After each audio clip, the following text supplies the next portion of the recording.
let's make a custom shelf. So right here you can see the animation shelf. So I like to use a custom shelf. I make my own because I know exactly what I want to use, and it's very simple. So I'll go to this little turn wheel thingy, hit new shelf, right? So we'll name it Anim 1. How about that? So, okay. So I always use the graph editor. So I don't want to have to keep going up here and hitting the window. And you'll probably see in some of the other videos of me having buttons up there that I select to pop things up.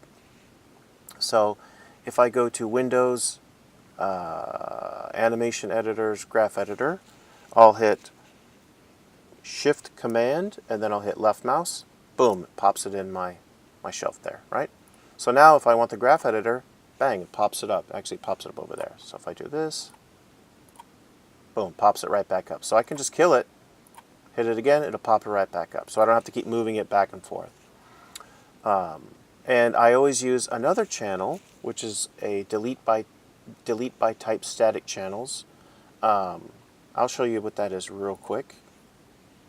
So let's just say you use the S key on this guy, right?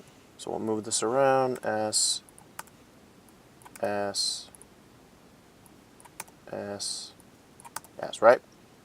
You have all this stuff going on, boom, boom, boom, right? You look in the graph editor, what do I have? Oh, a bunch of stuff here. It's keyed, like scale, which I don't need.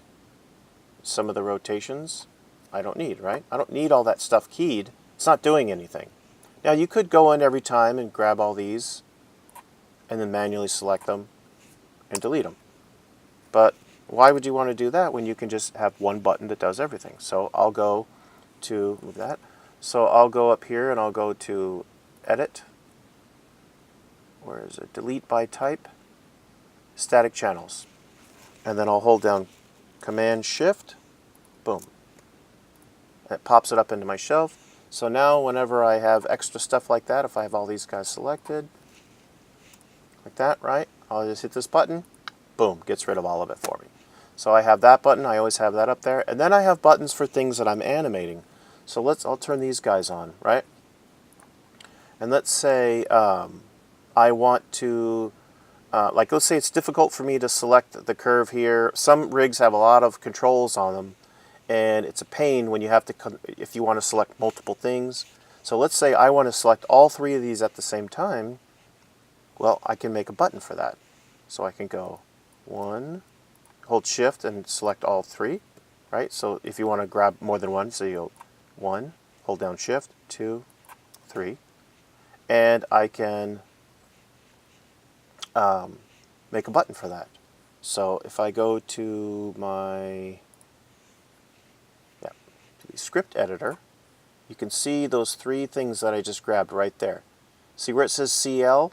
That's where I clear the frame. So if I go like this, do it like that, that's just selecting the viewport, which unselects everything. So we'll go here and we'll get rid of that. See that little eraser button? So I clear that.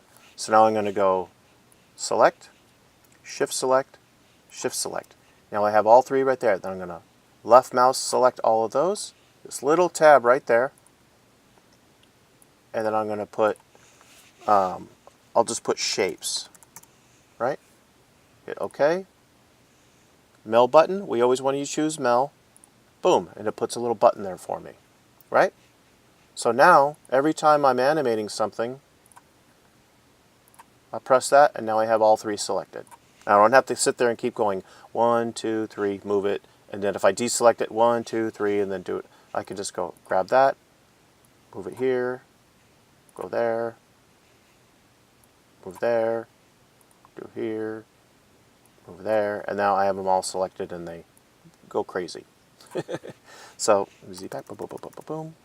So that's very handy when you're doing multiple things. So that's another reason. And also, if you want to do something like, and like I was saying, if you want to animate something that's difficult to select, then you can make a button, and so you'd have to keep turning the character around. Like if you're animating the spine, but you want to see the character from the front, you make a selection of all the spline buttons, and then you make a button for that. So those are just a few things that'll make your life a lot easier. So as you get more advanced with your animation, you might want to make temporary buttons.